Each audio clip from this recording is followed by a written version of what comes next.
In 2012, the United States Navy conducted one of the most expensive war game simulations in modern history. The scenario: Iran closes the Strait of Hormuz. The response was clear: carriers, destroyers, strike packages, the full weight of the world's most capable naval force, positioned within reach. And yet, the weapon system specifically designed, built, and deployed to solve that exact problem has never once been used in actual combat. Not a single operational engagement, not one confirmed kill in the real world. That system costs more than some nations spend on defense in a year. It is specifically designed for the Hormuz threat. It has been deployed to the region multiple times. And every serious military analyst will tell you it represents a genuine leap in capability. So why has it never fired in anger? The answer is not political hesitation. It is not budget delays.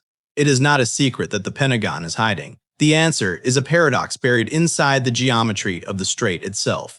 And once you understand it, you will never look at naval power in a choke point the same way again. If this kind of analysis is what you have been looking for, systems thinking, military mechanics, and the hidden logic behind global power, hit subscribe to Navy Reality. No hype, no filler.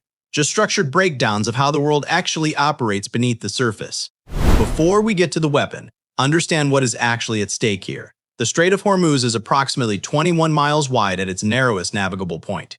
Through that 21-mile corridor flows somewhere between 20 and 21 million barrels of oil per day. That is roughly 1/5 of global oil consumption. Every tanker carrying Saudi crude, every LNG shipment from Qatar, every cargo vessel supplying energy to Japan, South Korea, China, and Europe, all of it threads through that single bottleneck. If that strait closes for even 10 days, global oil markets do not just rise, they fracture. The economic shockwave reaches every industrialized economy within weeks. The downstream effects, inflation, supply chain collapse, regional destabilization, are not theoretical. They have been modeled. The numbers are severe. This is not a regional naval problem. It is a global economic choke point that happens to be surrounded by geography that heavily favors the defender. Iran knows this. The United States knows this. And for the last 2 decades, the strategic competition at Hormuz has not been about who has more firepower. It has been about who understands the geometry better. The obvious question, the one most people ask, is, could the U.S. Navy defeat Iran in a straight naval engagement? The answer to that question is almost certainly yes. But that is the wrong question. The real question is, can the U.S. Navy guarantee the free flow of commercial shipping through a 21-mile channel while simultaneously suppressing a multi-domain threat architecture that includes land-based anti-ship missiles, fast attack craft, submarine threats, naval mines, and shore-launched drone swarms, all within a confined, cluttered battle space where reaction times are measured in seconds, not minutes? Those are 2 entirely different problems. The first is a firepower problem. The second is a geometry problem. And geometry in the Strait of Hormuz is ruthless. Look at the physical architecture of the strait. The northern shore belongs to Iran. Qeshm Island, Bandar Abbas, Larak Island. These are Iranian territory, densely instrumented with sensors, launchers, and layered coastal defense systems. The southern shore belongs to Oman, a neutral actor with no interest in becoming a staging ground for foreign military operations. The navigable corridor itself is split into 2 lanes. Inbound traffic occupies a lane roughly 2 miles wide. Outbound traffic occupies another. Between them, a separation zone. The total usable width for a naval vessel executing a contested transit is not 21 miles, it is closer to 4. From the Iranian coast to the center of that shipping lane, the distance is roughly 15 to 20 miles. The range of Iran's land-based anti-ship missiles, including the Noor and its variants, is well over 100 miles. The range of their shore-launched cruise missiles exceeds 200. This means that long before a U.S. carrier strike group enters the strait, every ship in that formation is already inside the engagement envelope of Iranian coastal batteries. The strait does not reward presence. It punishes it. And Iran's fast attack craft doctrine makes the geometry even more dangerous. These are small, low-signature vessels capable of operating in swarms of 50 or more. Their individual lethality is modest. Their collective saturation effect, the ability to overwhelm a ship's close-in defense systems with simultaneous, multi-vector attack profiles, is a calculated exploitation of exactly this geometry. The natural assumption is that superior firepower resolves this problem. Strike the coastal batteries, neutralize the launch sites, Clear the strait. Here is why that does not work cleanly. First, the targeting problem.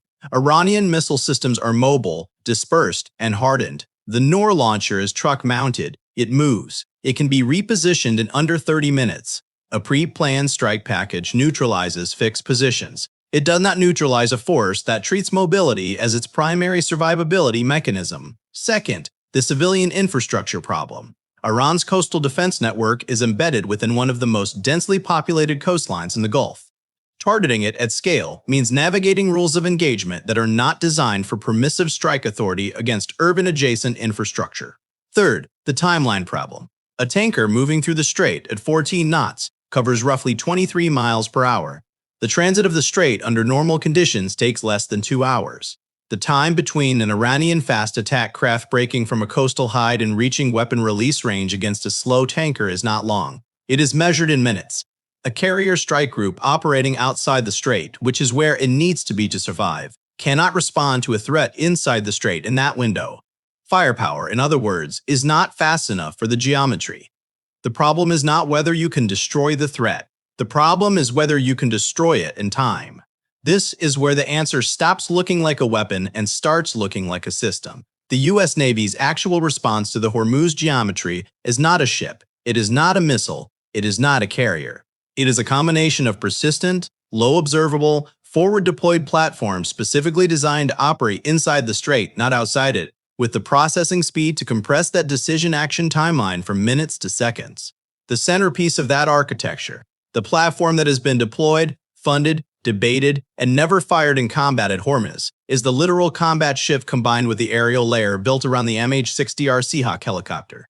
And, more recently, unmanned surface vessel programs operating under the 5th Fleet's Task Force 59. But the real hidden variable is not the platform. It is the doctrine. The United States military spent the first decade after 2001 optimizing for long-range, standoff, high-precision strike against fixed targets. Hormuz punishes that doctrine.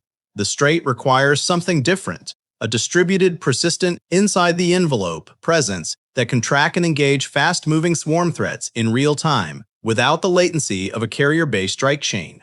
That doctrine is called distributed maritime operations, and is still being built. Here's where the numbers clarify everything.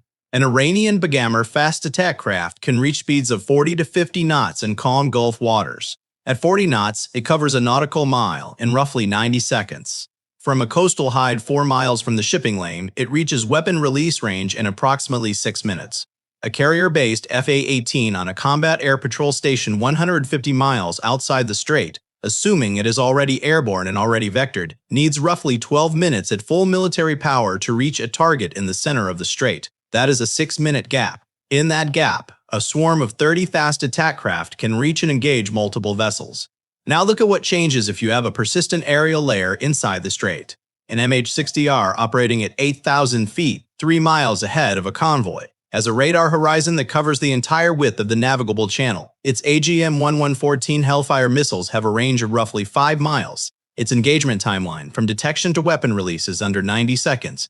The math changes entirely. A helicopter positioned inside the strait does not need to close distance. The threat comes to it. Reaction time compresses from 12 minutes to under 2. And a convoy of 4 tankers with 3 paired rotary wing escorts carries enough Hellfire capacity to engage over 60 individual targets before requiring rearm. The geometry shifts. The defender becomes the inside force, not the outside force.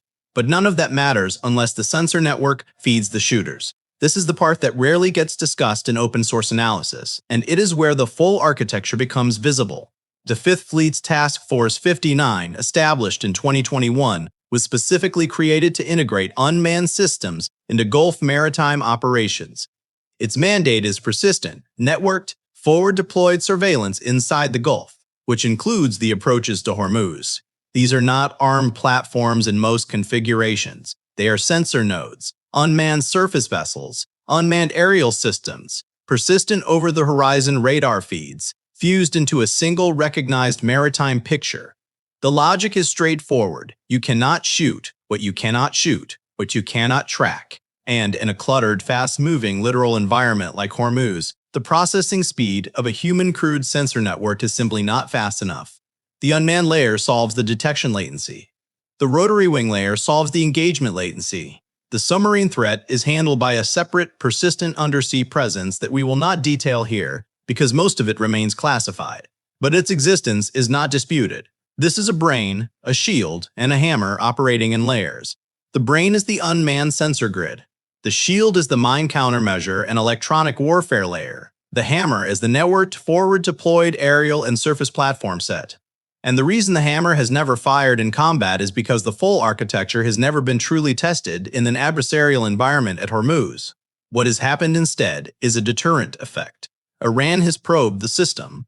It has harassed tankers, seized vessels, tested response times. It has not yet attempted a coordinated closure of the strait against a fully networked American defensive posture. That gap between capability and use is exactly where deterrence lives. Here is what changes at the campaign level.